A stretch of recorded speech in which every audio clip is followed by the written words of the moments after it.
Doon.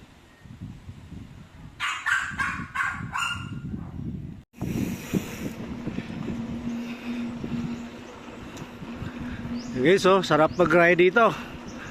Walang ka-traffic.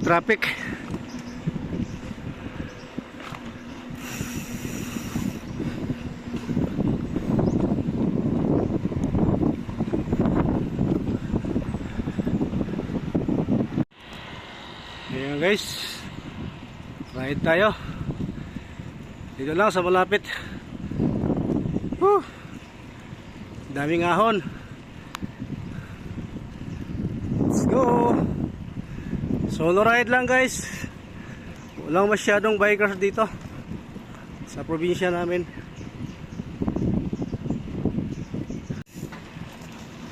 Mainit ang panahon pero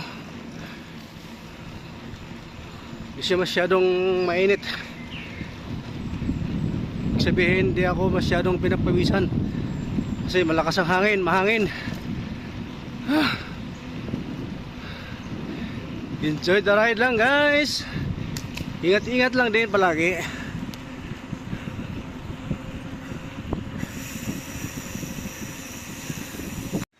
Ito guys yung private na cemetery. Ang pagkakaalam ko guys, ang nakalibing dito ay kilalang mayaman sa lugar na to. Yan, sa halos mga lupain dito 50% sa kanila. Yan, mga kamag-anakan lang to, kaya parang private cemetery. Mga mayaman dito sa aming lugar. Yan guys.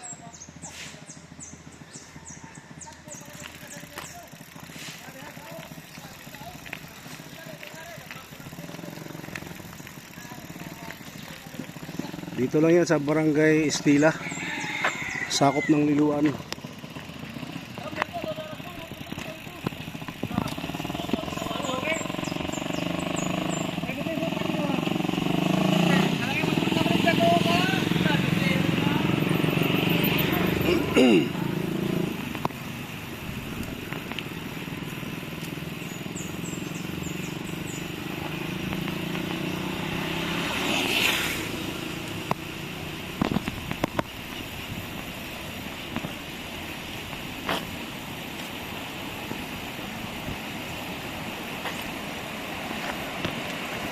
Guys, hindi masyadong yung ilog ngayon kasi medyo tumigil na yung ulan, kaya konti lang tubig sa ilog. Ayan guys,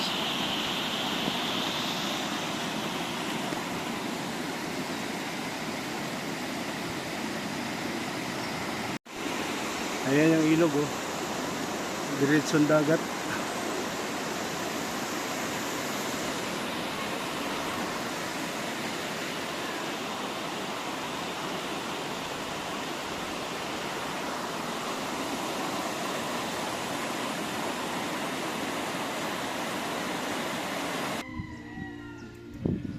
Ayan guys, ito yung isang bahay na nasira ni Udit.